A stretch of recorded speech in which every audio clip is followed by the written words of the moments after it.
Hi అందరికీ. Sunday వచ్చిందంటే మా ఇంట్లో చికెన్ ఉండాల్సిందే.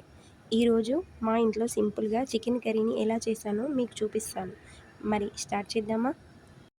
ముందుగా చికెన్ని శుభ్రంగా కడిగి పెట్టుకున్నాను. తర్వాత పచ్చిమిర్చి, ఆనియన్స్, టమాటాసు కట్ చేసి రెడీగా చేసుకున్నాను.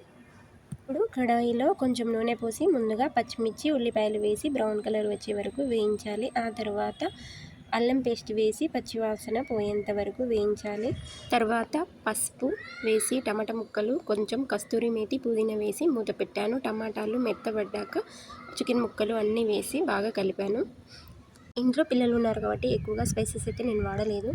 కొద్దిగా ఉప్పు, కారం వేసి కలుపుకొని మూత పెట్టేశాను. తర్వాత చికెన్ ముక్కల నుండి ఆయిల్ సెపరేట్ అయ్యాక కొద్దిగా వాటర్ పోసి మూత పెట్టేశాను. మళ్ళీ చికెన్ ముక్కలు కొద్దిసేపు ఉడికించాను. చివరిగా చికెన్ మసాలా వేసి బాగా కలిపి కొత్తిమీర చల్లితే మన Sunday special chicken curry ready. చాలా సింపుల్ ఇంగ్రీడియంట్స్తో చేసిన ఈ చికెన్ కర్రీ చాలా టేస్టీగా వచ్చింది. మీరు కూడా ఒకసారి ట్రై చేసి ఎలా అనిపించిందో కామెంట్స్లో చెప్పండి. వీడియో నచ్చితే లైక్ చేయండి, షేర్ చేయండి, నా ఛానల్ని సబ్స్క్రైబ్ చేసుకోండి. మళ్ళీ నెక్స్ట్ వీడియోలో కలుద్దాం. Bye friends.